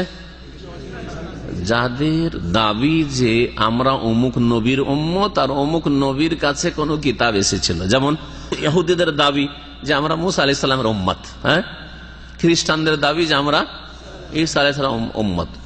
এরা বিকৃত ধর্ম পালন করে, এরা আসলে মুসার উম্মত না আর ঈসার উম্মত না। যেমন আজকালকার মুসলিম সমাজের মাজার পূজারীরা, এরা দাবিদার যে মোহাম্মদ রাসূলুল্লাহ সাল্লাল্লাহু আলাইহি ওয়াসাল্লামের উম্মত, বরং আশেকে রসুল, তাই না? কিন্তু আসলে কি মোহাম্মদ রাসূলুল্লাহ সাল্লাল্লাহু আলাইহি ওয়াসাল্লামের ধর্মে শিরিক আছে না? তাওহীদ নিয়ে এসেছেন তিনি, আল্লাহর একত্ব নিয়ে এসেছেন, আল্লাহ ছাড়া অন্যকে সিজদা করা আছে? আল্লাহ ছাড়া অন্য রোগ ভালো করতে পারে, আল্লাহ ছাড়া অন্যের কাছে পাওয়া যেতে পারে, আল্লাহ ছাড়া অন্যকে ডাকা যেতে পারে। সুতরাং যেমন এরা বিকৃত ধর্ম পালন করে, ইহুদি নাসারাদের আদর্শের অনুসরণ করে, ভবিষ্যৎবাণী যেমন একটা যুগ আসবে যে হে মুসলিমরা, তোমরা তোমাদের পূর্বের বিজাতি যারা কাফের তাদের তোমরা অনুসরণ করবে। এরা তাদের অনুসরণ করছে। ওরা ইহুদি নাসারা বিকৃত ধর্ম পালন করে, দোহাই পড়ে শুধু মুসা ঈসা আলাইহিস সালাম। আর এইরকমই কবর মাজার পন্থীরা মুহাম্মদ রাসূলুল্লাহ সাল্লাল্লাহু আলাইহি ওয়াসাল্লামের আশিক হওয়ার দোহাই পড়ে আর মহব্বতের আর প্রেমের দোহাই পড়ে, কিন্তু মুহাম্মদ রাসূলুল্লাহ সাল্লাল্লাহু আলাইহি ওয়াসাল্লামের নিয়ে আসা দিন পালন করে, তারা বিকৃত ধর্ম পালন করে। যদি আহলি কিতাবদের সতী সাধ্যী রমণী হয়, আর নেশা আল মোহসানাত, মোহসানাত মানে সতী সাধ্যী, তাহলে সতী হইতে হবে। আজকাল সতীত্ব ইহুদি নাসারাদের মধ্যে পাওয়া আকাশের তারকা পাওয়ার মতো, তাই না? পশ্চিমা দেশের ন্যাশনালিটি পাওয়ার মতো না, ন্যাশনালিটি খুব সহজ, ন্যাশনালিটি সহজ। ভালো একটা ডিগ্রি থাকলে আপনাকে ডেকে মোস্ট ওয়েলকাম, ডিগ্রি লাগে ব্যাস। লেবারদেরকে দেবে না, যারা বেশি ইনকাম করে তাদেরকে সুখী করতে পারবে না, তারাকে দেবে না, গরিবদেরকে দেবে না। কিন্তু যারা অনেক পয়সা তাদেরকে দেশে জমা রাখতে পারবে, তাদের দেশে ইনভেস্ট করতে পারে, তাদের জন্য নাগরিকত্ব খোলা আছে, খুব সহজ, ঠিক না? সুতরাং ওই নাগরিকত্ব পেলে অনেক লোক মনে করে যে আকাশের তারা পেয়েছে, না, কিছুই না আসলে, বরং ইমান হারাবার জন্য অধিকাংশ লোকেরা ওই সব দেশে যান। আকাশের তারকা পাওয়া আর কাছাকাছি ওই রকমই হচ্ছে ইহুদি নাসারাদের ঘরে সতী সাধ্যী পাওয়া। জি, অবাধ মেলামেশা নেই, পর্দা আছে, হেজাব আছে, আর বাড়িতে কোনো অপর পুরুষ যুবকরা ঢুকে না যুবতীদের কাছে, একসাথে লেখাপড়া করেন না, এরকম তাদের পাওয়াই মুশকিল। যখন মুশকিল তাহলে এই শর্তই নেই। তাহলে মুসলিমের জন্য এইরকম ইহুদি খ্রিস্টান মেয়ে বিয়ে করা যায়, যা যে সতী সাধ্যী মোহসানা। মুসলিম পুরুষের জন্য ইহুদি খ্রিস্টান মেয়েদেরকে বিবাহ করা জায়েজ, এই ক্ষেত্রে ওলামাদের কোনো ইখতিলাফ নেই। হানাফি, শাফি, মালিকি, হাম্বলি, আহলে সকলে বলছেন জায়েজ রয়েছে, কিন্তু সতী হইতে হবে। ওয়াল আউলা লিল মুসলিম, ভাষ্যকার বলছেন তবে মুসলিমের জন্য উত্তম হচ্ছে আদামু তাজাওয়ুজিহি মিনাল কিতাবিয়্যা, মুসলিম পুরুষের জন্য উত্তম হচ্ছে ইহুদি নাসারাদের মেয়েদেরকে বিবাহ না করা। মা ওজুদিল হুররাতিল মুসলিমা, যদি মুসলিম মেয়ে পায়, মুসলিম মেয়ে পাচ্ছে, এমনও তো সময় হতে পারে যে মুসলিম মেয়ে পাওয়া যাচ্ছে না, কিন্তু আলহামদুলিল্লাহ এখন মেয়েদেরই সংখ্যা বেশি, তাই না?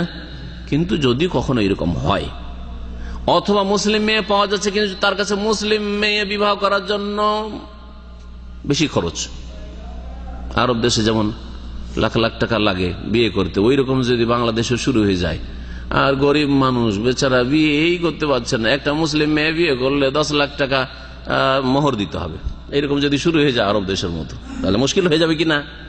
তখন সতী সাধ্যী আহলে কিতাব ইহুদি নাসারার মেয়ে বিয়ে করা চলবে। এই জন্য বলছেন যে উত্তম হচ্ছে মুসলিম মেয়ে বিয়ে করা। এতে আপনার ছেলে মেয়েদের ক্ষেত্রে ঝুঁকিতে থাকবেন না যে কি জানি, আর মায়ের দিকে যাওয়ার সম্ভাবনা বেশি। যাদের ছেলে মেয়ে আছে, দুজনের স্বামী স্ত্রীতে একটু তর্ক করিয়েন কোন একটা বিষয়, এমনি শুধু, হয়তো ভিতরে ঝগড়া নেই, আসল ঝগড়া নেই, এমনি করিয়েন, দুইজন দুই মত, দেখেন যে ছেলে মেয়ে কার সাপোর্টে যায়। ছোট ছোট বাচ্চা কোন দিকে যায়? আপনি বলেন যে আমি বিয়ে করবো আর একটা, আর আপনার স্ত্রী বলছে না বিয়ে করতে দেব না, তো ওই ছেলেকে এখন বলেন যে বাবু আর একটা তোমার আম্মু নিয়ে আসবো, বলেন দেখি, আর ওর আম্মু বলছে না তুই না বল, দেখেন কোনটা, আর আপনি বলছেন হ্যাঁ বল, পরীক্ষা করিনি শুধু, তাহলে বুঝতে পারবেন। এলে পরীক্ষা কেউ করেছেন? পরীক্ষা এইটা না, আর কিছু দিয়ে পরীক্ষা করেন যে ছেলে মেয়ে মায়ের দিকে ঝুঁকে না বাপের দিকে ঝুঁকে, এইটা তো পরীক্ষা আছে, ঠিক কিনা? এই পরীক্ষা করা আছে, ঠিক কিনা? তাহলে বোঝা যাচ্ছে যে ধর্মের ক্ষেত্রেও মায়ের দিকে ঝুঁকে যাবে, ধর্মের ক্ষেত্রেও মায়ের দিকে ঝুঁকে যাবে। তাহলে শাইখুল ইসলাম ইবনে তাইমিয়া রাহিমাহুল্লাহ, ইমাম ইবনে তাইমিয়া রাহমাতুল্লাহ আলাইহি, শাইখুল ইসলাম বলছেন ইয়াকরাহু তাজাওয়ুজুহুন্না মা ওজুদিল হারাইরিল মুসলিমাত, মুসলিম স্বাধীন মেয়েদেরকে বিয়ে করতে যদি পারে আর পাওয়া যায়, পর্যাপ্ত পরিমাণে মুসলিম মেয়ে পাওয়া যাচ্ছে, তাহলে ইহুদি নাসারাদের সতী সাধ্যী মেয়েকেও বিবাহ করা মাকরুহ। যে কথাটি আমি নিজের ভাষায় বলেছিলাম, এখন ইবনে তাইমিয়া রাহমাতুল্লাহের মতো গবেষক আলেম তার ভাষায় শোনেন মাকরুহ। উমর রাদিয়াল্লাহু তাআলা যখন খলিফা ছিলেন, সেই সময় তিনি ওই সব লোকদেরকে যারা আহলে কিতাব মেয়েদেরকে বিয়ে করেছিল, সাহাবাই কেরামদের বা তাবেঈনদের কেউ কেউ আহলে কিতাব মেয়েকে বিবাহ করেছিল, ওদেরকে বলছেন লিকাউলি ওমর রাদিয়াল্লাহু আনহু লিল্লাযিনা তাযাওয়াজু মিন নিসা আহলিল কিতাব, আহলি কিতাবদের মেয়েদেরকে যেই সব লোকেরা বিয়ে করেছিল তাদেরকে ওমর রাদিয়াল্লাহু তাআলা আনহু তার খেলাফত আমলে নির্দেশ দিয়েছেন তাল্লিকুহুন্না, এইসব ইহুদি নাসারাদের মেয়েদেরকে, এইসব মেয়েদেরকে তালাক দাও, স্ত্রীদেরকে তালাক দাও, তোমরা মুসলিম ঘরে ইহুদি নাসারাদের মেয়ে রাখবে না। অথচ শরীয়তে জায়েজ আছে, কিন্তু কেন নির্দেশ দিলেন? কারণ এটা পছন্দনীয় না, এতে আপনার ইমানের ঝুঁকি রয়েছে, আপনার ছেলে মেয়েদের ইমানের শুধু ঝুঁকি না, আপনার ইমানের ঝুঁকি আছে। অনেক সময় আরে দাড়িটা রাখতে পারছেন না অধিকাংশ মুসলিম আজকাল, স্ত্রী বিল পাশ করে দিচ্ছে না, সেই জন্য ও কখন যে পাশ করায় দাড়ি, তখন আমি দাড়ি রাখবো। তাহলে আপনার কি এই রিস্ক নেই যে সে যদি বলে যে না আমাকে এতদিন থাকলাম তোমার ধর্মে, আসো চলো এখন হিন্দু হও, তুমি 10 বছর মুসলিম থাকলাম, 10 বছর এখন হিন্দু থাকো, 10 বছর কি বলে খ্রিস্টান থাকো, 10 বছর ইহুদি থাকো। আর আজকাল অধিকাংশ মুসলিমদের তো ইসলাম সম্পর্কে কোনো জ্ঞান নেই, আল্লাহ পরকাল সম্পর্কে কোনো জ্ঞানই নেই, আখিরাতের ভয়ভীতিও নাই। তো বলছে হ্যাঁ ঠিক আছে, এটাও একটা নাই নীতি। 10টা বছর যখন নামাজ রোজা করলো, তো 10টা বছর আমি চার্চে যাই এখন, ঠিক না? খ্রিস্টানদের সাথ দিয়ে আমার স্ত্রী ধর্ম পালন করি। যেমন মক্কার কাফেররা বলেছিল যে মোহাম্মদ এক কাজ করা যাক, 1 বছর আমরা আপনার আল্লাহর ইবাদত করে আপনার ধর্ম পালন করি, আর 1টা বছর আমাদের ধর্মকর্ম আপনি করেন। তখন আল্লাহ সূরা কাফেরুন নাযিল করলেন, বলি আইয়ুহাল কাফিরুন, এই কাফেররা লা আবুদু মা তা'বুদু, তোমরা যে সবের পূজা করো আমরা কখনো করতে পারি না, ঠিক না? বারবার করে আল্লাহ রিপিট করে শিখাচ্ছেন, বারবার করে বলে দাও, ঘোষণা করে জানিয়ে দাও এদেরকে যে এই আশা কখনো করিও না যে এই রকমের সমঝোতে আমরা আসবো। ধর্মের ক্ষেত্রে কোনো ডিসকাউন্ট নেই, দুনিয়ার অনেক ডিসকাউন্ট আছে জানিবে না, কিন্তু দিনের ক্ষেত্রে কোনো ডিসকাউন্ট নেই। যে ধর্মের ক্ষেত্রে ভালোবাসা দিবস পালন করা শুরু করবেন, ধর্মের ক্ষেত্রে আপনার হিন্দুদের ইহুদি নাসারাদের ধর্মীয় কাজে চলে যাবেন আর সহযোগিতা করবেন, যে আমরা মিলিমিশি করি কাজ, ওরাও মসজিদ আমাদের দান খেরাত করে, আমরাও তাদের মন্দিরে দান খেরাত করি, আমরাও তাদের চার্চে দান খেরাত করি না, এর অনুমতি ইসলামে নেই। ধর্মের ক্ষেত্রে কোন ডিসকাউন্ট নেই। হ্যাঁ, গরিব অমুসলিম খেতে পায় না, খুব খাওয়ান, বিধবা চলতে পারে না, বিধবাকে দেখাশোনা করেন, ইয়েতিম মুসলিম ইয়েতিম বেশি হক রাখে, অমুসলিম ইয়েতিম লালন পালন করেন, তাতেও নেকি পাবেন আপনি। ওমর রাদিয়াল্লাহু তাআলা তালাক দিতে বলেছিলেন। যে কথাটি বলছিলাম আরো স্পষ্ট করি যে আপনারও ইমানের জন্য ঝুঁকি আছে। কখনো কখনো প্রেম ভালোবাসা স্বামী স্ত্রীতে এমন হয়ে যায় যে ভালোবাসার কারণে ইসলামের মেলা কিছুতে হয়তো আপনি কি করে দিবেন, ছাড় দিয়ে দিবেন, আর নিজের ইসলামকে আপনি খারাপ করে ফেলবেন আপনার স্ত্রীর কারণে। অন্তরে শুধু প্রাকৃতিক মহব্বতই থাকবে না, প্রাকৃতিক মহব্বত জায়েজ রয়েছে, স্বামী স্ত্রীর মাঝে একটা প্রাকৃতিক ভালোবাসা আছে। আপনার ভাই যদি অসৎ চোর ডাকাতও হয়, তারপরও একটা প্রাকৃতিক ভালোবাসা আছে, ঠিক না? এতটুকু জায়েজ। কিন্তু এটা যদি ধর্মীয় ভালোবাসায় চলে যায়, যে যেহেতু তাকে ভাই হিসাবে ভালোবাসেন, সেজন্য সেই ধর্মকর্ম যেটা করছে সেটাও ভালোবাসছেন, সে অপরাধ করছে, তার অপরাধকে ঢাকার চেষ্টা করছেন, তখন অপরাধী কিনা আপনি? অপরাধী। তো তাই বলছেন যে অরুব্বামা মালা আলাইহা কালবহু ফাফাতানাতহু, হতে পারে যে ইহুদি নাসারা মহিলাকে বিয়ে করে একজন মুসলিমের অন্তর তার দিকে এমন হয়ে ঝুঁকে যেতে পারে যে ওই মহিলা তাকে ফিতনায় ফেলে দিতে পারে, ইমান হারা হয়ে যেতে পারে। কমপক্ষে নামাজ ছেড়ে দিল, হয়তো নামাজ ছেড়ে দিয়ে কুফরিতে চলে গেল, রোজা ছেড়ে দিল, আরো কিছু অজেব ফরজ ছেড়ে দিল, হারাম নাজায়েজ কাজ কিছু করে দিল। অরুব্বামা কানা বাইনাহুমা ওয়ালাদুন, আর ছেলে মেয়ে জন্মে যাওয়ার পরে আরো বেশি একটা সম্পর্ক গাঢ় হয়ে যায়। স্বামী স্ত্রীর মাঝে তো একটা ভালোবাসা থাকে, আর ছেলে মেয়ে হয়ে গেলে তখন আরেকটা সম্পর্ক এমন গাঢ় হয়ে যায়। দেখেন, আপনার স্ত্রী চরিত্র খারাপ, তালাক হয়তো ছেলে মেয়ে না হলে দিয়ে দিতেন, অথবা মহিলা অনেক সময় স্বামীর থেকে তালাক নিতে চায়, থাকবো না, কিন্তু ছেলের খাতিরে মহিলাও থেকে যেতে চায়, অথবা স্বামীও কি মনে করে যে যখন একটা বাচ্চা জন্মে গেছে রেখেই নি, বাচ্চার খাতিরে রেখে নিলাম। এরকম বহু ঘটনা ঘটছে না? তো বিশেষ করে ছেলে মেয়ে যদি ওই কিতাবি আর ইহুদি নাসারা মহিলার পেট থেকে পয়দা হয়ে যায়, তখন আরো একটু ভালোবাসা সেই দিকে ঝুঁকে যেতে পারে, যার ফলে ফিতনায় লিপ্ত হইতে পারেন।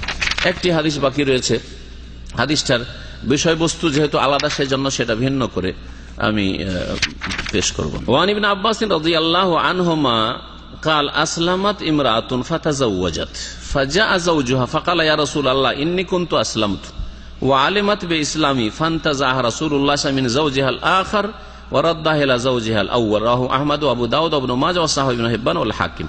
আব্দুল্লাহ বিন আব্বাস রাদিয়াল্লাহু তাআলা আনহুমা থেকে হাদিস বর্ণিত রয়েছে, তিনি বলছেন যে এক মহিলা ইসলাম গ্রহণ করল, ফাতাজাওয়াজাত, ইসলাম গ্রহণ করেই সে আরেক জায়গায় বিবাহ বসে গেছে, অন্য জায়গায় বিবাহ করে নিয়েছে। ফাজাওজাহা, তার স্বামী জানতে পেরেছে, জেনে সে বলছে যখন আমি স্ত্রী ছাড়বো না, সে চলে এসছে, সেও ইসলাম গ্রহণ করছে।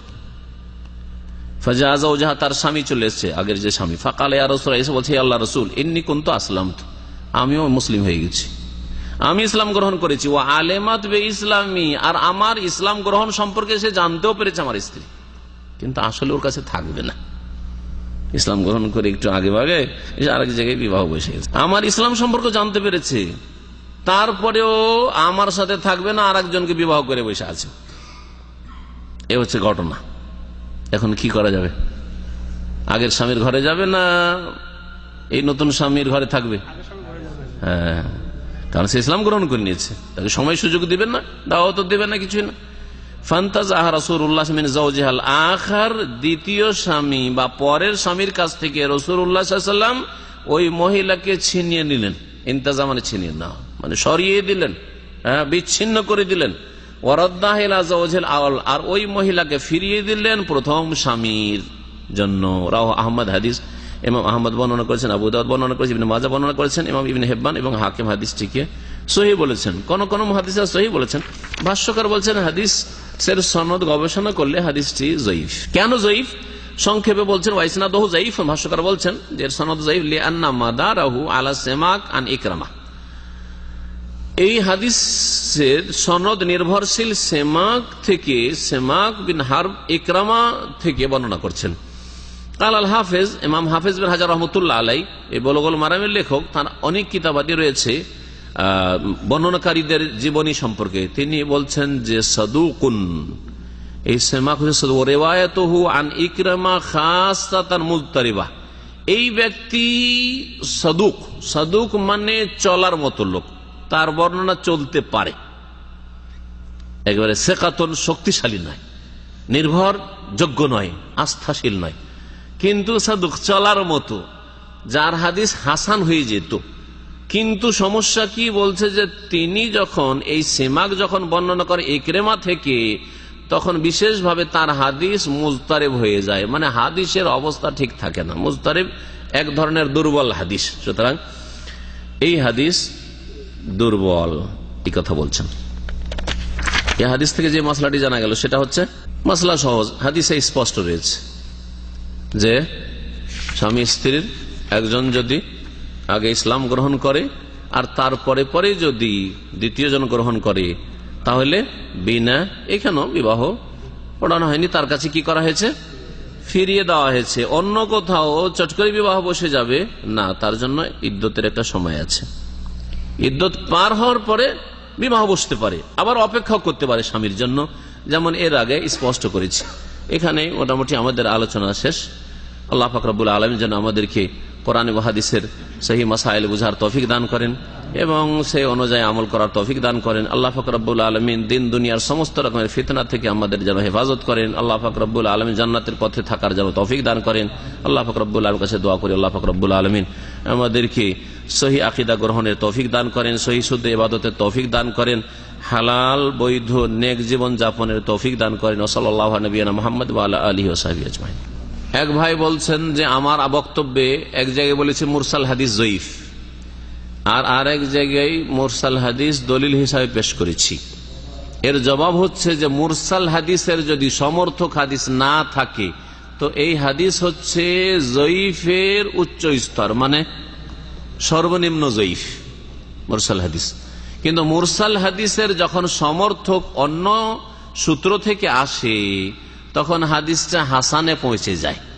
যেখানে আমি দলিলে পেশ করেছি সেখানে সমর্থক মোতাবাত বা শাওয়াহিদ রয়েছে যারা হাদিসের ভাষাগুলি বুঝে, সুতরাং হাদিসটি হচ্ছে হাসান। যেমন বুকের উপরে হাদিস, হাত বাঁধার হাদিস, আসলে ওইখানে এদের এই মশলা নিয়ে মাথা ব্যথা। বুকের হাত বাঁধার হাদিস মুরসাল কোন রেওয়ায়ত থাকলেও তার সমর্থক হাদিসের কারণে হাদিস হচ্ছে হাসান আমলযোগ্য, বরং সহি হয়ে যেতে পারে যদি আরো অন্য সূত্র দ্বারা হাসান থাকে। একটি হাদিস হাসান আর আরেকটি হাদিস হাসান লে গায়রি, কয়েক সূত্র থেকে আসলে সেটা সহিলে গায়রি পর্যন্ত পৌঁছিতে পারে, সহিলে গায়রিহি পর্যন্ত পৌঁছিতে পারে। এই জন্য আল্লামা আলবানী, আমার কথা আল্লামা আলবানী রহমতুল্লাহ আলী, বুকের উপর যে হাত বাঁধার হাদিস, এই হাদিসকে তিনি সহি বলেছেন। আর এই মর্মে বিস্তারিত আলোচনা আছে যে নামাজে বা সালাতে হাত কোথায় বাঁধবেন, ওতে বিস্তারিত আলোচনা শুনতে পারবেন। জি, সুবহানাকাল্লাহুম্মা ওয়া বিহামদিকা আশহাদু আল্লা ইলাহা ইল্লা আনতা আস্তাগফিরুকা ওয়া আতুবু ইলাইক।